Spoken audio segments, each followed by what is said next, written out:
अस्सलामुअलैकुम दोस्तों, आप देख रहे हैं रहमत अंसारी यूट्यूब चैनल। दोस्तों, भारत और पाकिस्तान के हालात एक बार फिर खराब होते हुए दिखाई दे रहे हैं। मैं ऐसा इसलिए कह रहा हूं क्योंकि दोनों देशों की तरफ से एक दूसरे पर खतरनाक बयान दिए जा रहे हैं। भारत के तरफ से पाकिस्तान पर किए गए ऑपरेशन सिंदूर को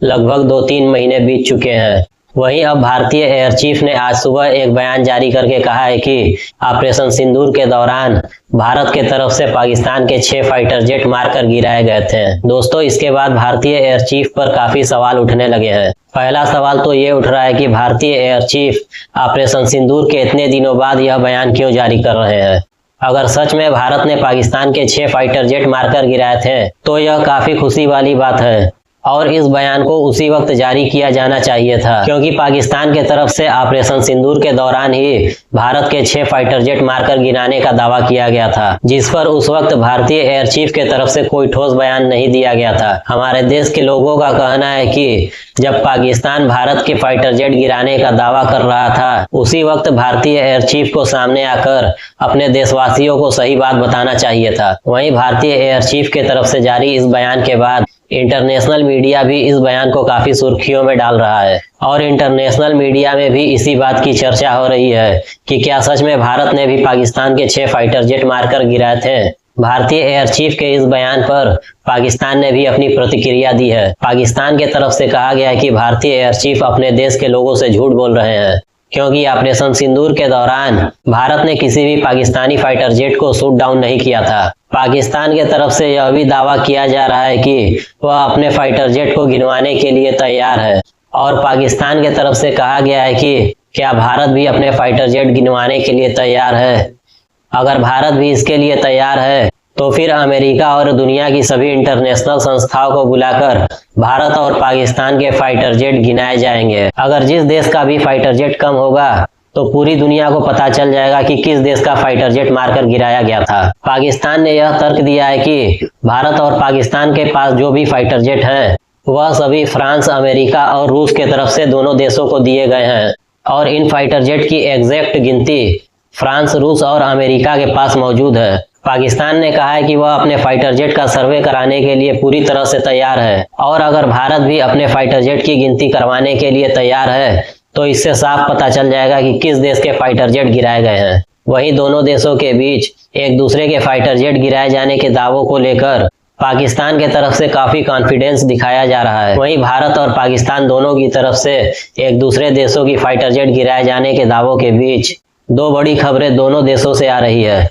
इस वक्त भारत और पाकिस्तान के बीच तनाव फिर से चरम सीमा पर है और इसी तनाव के बीच दोनों देश युद्धाभ्यास करने जा रहे हैं। बताया जा रहा है कि पाकिस्तान के तरफ से 11 और 12 अगस्त को अरब सागर में युद्धाभ्यास किया जाएगा। वहीं भारत के तरफ से ऐलान किया गया है कि 11 अगस्त को यानी आज ही भारतीय नेवी के तरफ से भी बड़ा युद्धाभ्यास किया जाएगा और डर है कि दोनों देश अरब सागर में युद्धाभ्यास करते करते एक दूसरे के आमने सामने न आ जाएं, क्योंकि आज ही पाकिस्तानी आर्मी चीफ ने भारत को धमकी दी है कि अगर भारत जल्द ही सिंधु जल संधि को फिर से बहाल नहीं करेगा और पाकिस्तान में भारत के तरफ से आ रहे सिंधु नदी के पानी को नहीं छोड़ेगा तो Pakistani army chief general Munir ने कहा है कि वह भारत पर मिसाइल हमले कर देगा। पाकिस्तानी आर्मी चीफ मुनीर ने कहा है कि भारत जिस तरह से सिंधु जल संधि का उल्लंघन कर रहा है और भारत के तरफ से पाकिस्तान में आने वाले इस पानी को रोक रहा है, इससे पाकिस्तान के 25 करोड़ लोगों को काफी नुकसान हो रहा है। वहीं ऑपरेशन सिंदूर के बाद प्रधानमंत्री मोदी ने कहा था कि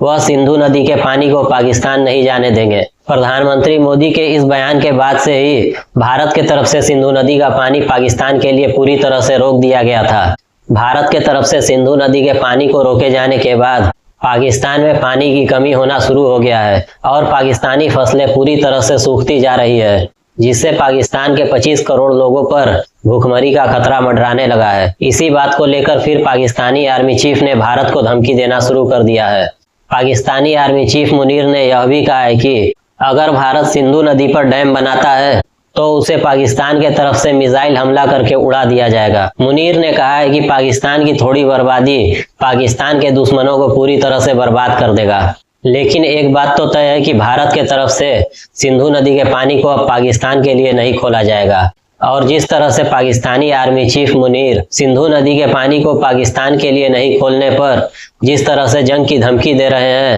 इससे तो एक बात साफ हो गया है कि अब जल्द ही दोनों देशों के बीच युद्ध होने वाला है, क्योंकि दोनों देशों के बीच पानी का यह मामला काफी गहराता जा रहा है और दोनों देश अपने अपने फैसलों पर अड़े हुए हैं, जिससे अब फिर से भारत और पाकिस्तान के युद्ध का खतरा बढ़ता जा रहा है। वहीं दोनों देश की नेवी भी अरब सागर में 11 और 12 अगस्त को यानी आज ही युद्ध अभ्यास शुरू करेंगे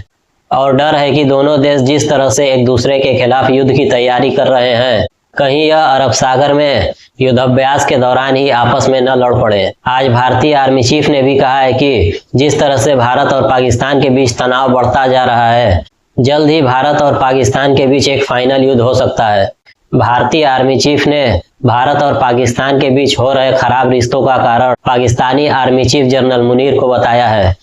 भारतीय आर्मी चीफ ने कहा है कि जनरल मुनीर पाकिस्तान के डिक्टेटर बनते जा रहे हैं और कहीं ना कहीं यह बात सच है, क्योंकि जिस तरह से आसिम मुनीर पाकिस्तान के आर्मी चीफ बनने के बाद पाकिस्तान के सारे बड़े फैसले ले रहे हैं और पाकिस्तानी प्रधानमंत्री शहबाज शरीफ और पाकिस्तानी राष्ट्रपति जरदारी का पाकिस्तान में कोई वैल्यू नहीं बचा है। इस वक्त पाकिस्तान के प्रधानमंत्री शहबाज शरीफ पूरी तरह से पाकिस्तानी आर्मी चीफ मुनीर के कठपुतली बने हुए हैं और इस वक्त पाकिस्तान के सारे बड़े फैसले पाकिस्तानी आर्मी चीफ मुनीर ले रहा है। वहीं आज से कुछ साल पहले इमरान खान जब पाकिस्तान के प्रधानमंत्री थे, तो उस वक्त यही पाकिस्तानी जनरल मुनीर इमरान खान को हाथों को उठाकर सैल्यूट करता था, लेकिन बाद में इसी ने शहबाज शरीफ के साथ मिलकर पाकिस्तान के प्रधानमंत्री इमरान खान को उनके पद से बेईमानी से हटाकर और बाद में उन्हें झूठे आरोपों में फंसाकर पाकिस्तान के जेल में डाल दिया गया और इस वक्त यह पाकिस्तानी आर्मी चीफ पाकिस्तान का डिक्टेटर बना हुआ है।